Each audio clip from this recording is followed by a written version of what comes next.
Bom dia, gente, tudo bem? Sou a professora Magna, professora dos terceiros anos, tá? Então, é bom estar aqui com vocês novamente. Continuando a nossa revisão que vocês pediram, hoje a gente vai ter uma aula sobre o parnasianismo.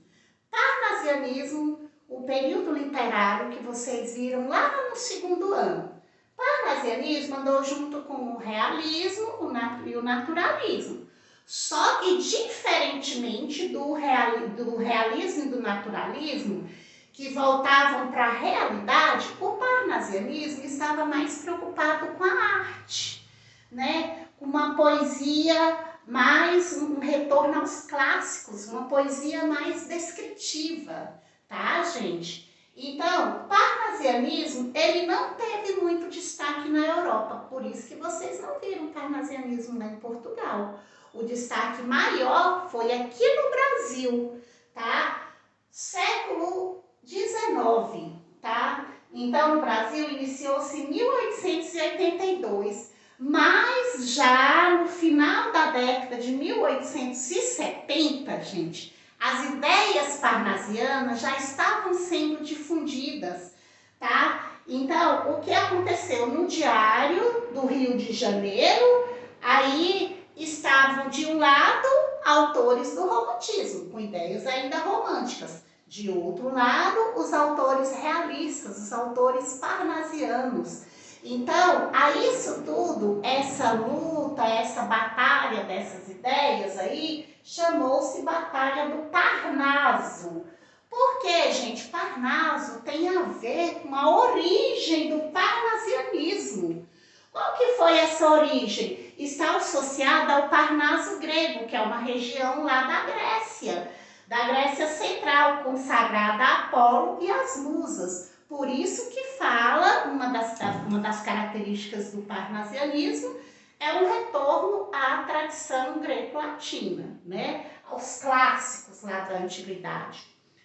Os principais autores parnasianos, gente, nós temos essa tríade parnasiana ou trindade parnasiana, como vocês verão em alguns livros. Nós temos Olavo Bilac, Raimundo Correia e Alberto de Oliveira.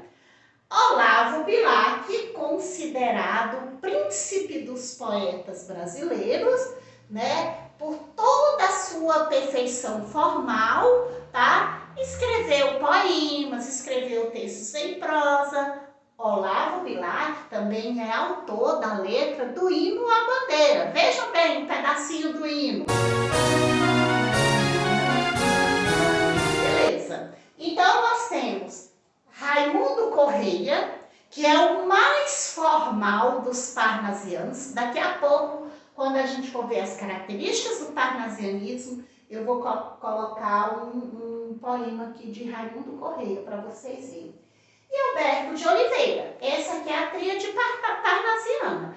Mas nós temos outros autores parnasianos, nós temos a Francisca Júlia, nós temos Teófilo Dias, que foi o que deu início ao parnasianismo no Brasil, com a obra Fanfarras, em 1882. Nós temos Vicente de Carvalho, são autores parnasianos, tá, gente? Agora a gente vai ver as características do parnasianismo. Então, vejam bem aqui as características do parnasianismo. Coloquei algumas aqui, gente.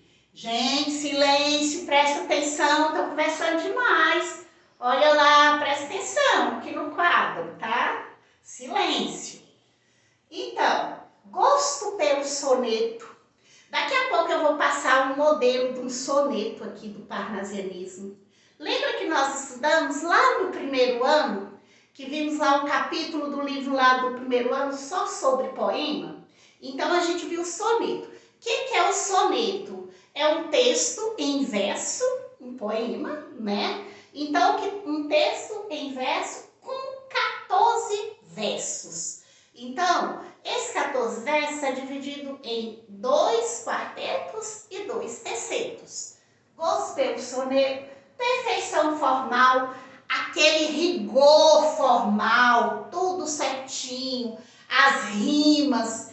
Então, tudo organizadinho, tá? Objetivismo, racionalismo, presença da mitologia greco-latina, arte pela arte. O que é a arte pela arte, gente? Distanciados dos problemas sociais, os parnasianos, alguns parnasianos, eles resolveram pegar, fazer descrição de objetos, citar objetos, lápides e assim por diante, tá? Então, e tem mais características, tem universalismo, contenção dos sentimentos, quer dizer, não tem aquele sentimentalismo todo que tinha lá no romantismo, né, gente? Essas características, então, vocês vão entender aqui dentro do texto que eu preparei para vocês. Um poema que eu organizei, fiz o cartaz, um poema de Alberto de Oliveira. Lembra que eu falei que Alberto de Oliveira é um dos representantes mais típicos aí do parnasianismo? Veja bem. Então, gente, olha aqui, vaso grego. Deixa eu tirar, que tem até o vaso, né, aqui de flores. Vaso grego, Alberto de Oliveira. Primeira coisa, gente, primeira característica que a gente tem aqui, nós temos uma poesia descritiva. Nós temos também um soneto, é uma das características do parnasianismo. Professora, soneto só vai ter lá no parnasianismo? Não. Vocês vão ver, lembra? Vão ver outros sonetos, como já viram lá no Camões, né? Classicismo, vão ver o modernismo. Mas a predileção dos parnasianos era pelo soneto. Qual a diferença? Porque os parnasianos eram uma perfeição formal muito grande. Vocabulário mais rebuscado, mais requintado, mais difícil. Eles achavam, os parnasianos, eles tiveram um resgate pela tradição clássica. Achavam que os românticos, durante o romantismo, com aquela liberdade formal toda deles escreverem, então, eles achavam, os parnasianos, que a poesia estava um pouco largada. Então, voltou as rimas, tudo direitinho, tá? Vejam bem, olha aqui, o soneto. Tem 14 versos aqui. Então, 2 estrofes, em cada estrofe aqui, 2 estrofes de 4 versos, que é chamado de quarteto, né? 2 quartetos e 2 tercetos. Essa é uma característica parnasiana, né? Olha o linguajar aqui, tá? O linguajar mais sofisticado.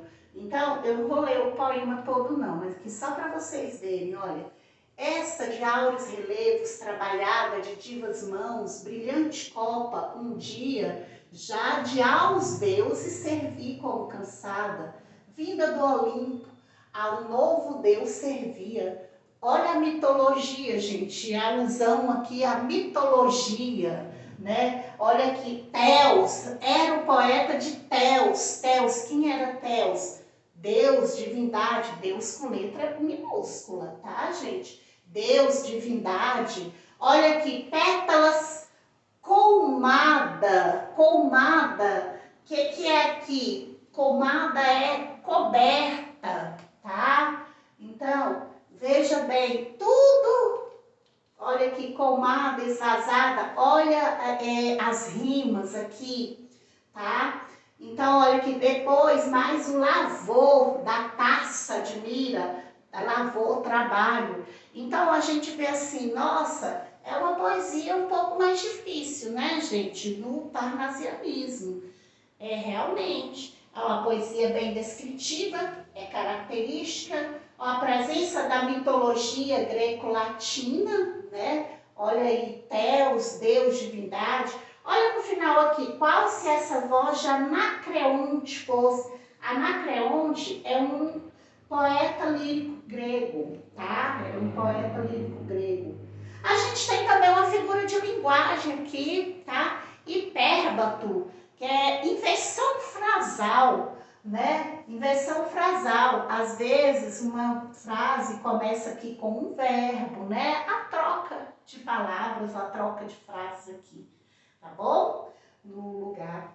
Bom, gente, tem algumas características do parnasianismo. Passei um poema para vocês observarem, tá? Ver direitinho, tá? Para vocês saberem distinguir essa escola literária. Bom, dei bem resumido aqui a explicação, só uma revisão mesmo que vocês pediram. Espero que vocês tenham entendido. Ah, gente, esqueci de uma coisa.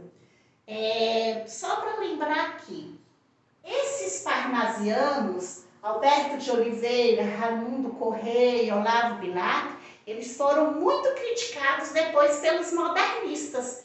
A gente vai ver lá, quando vocês estudarem a primeira fase do modernismo.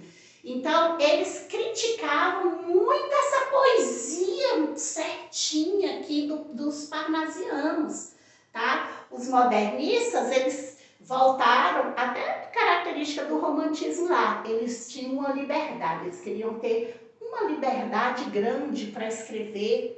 Na Semana de Arte Moderna, que iniciou-se o modernismo brasileiro em 1922, então tem um poema que Manuel Bandeira escreveu, que é uma forte crítica aos poetas parnasianos.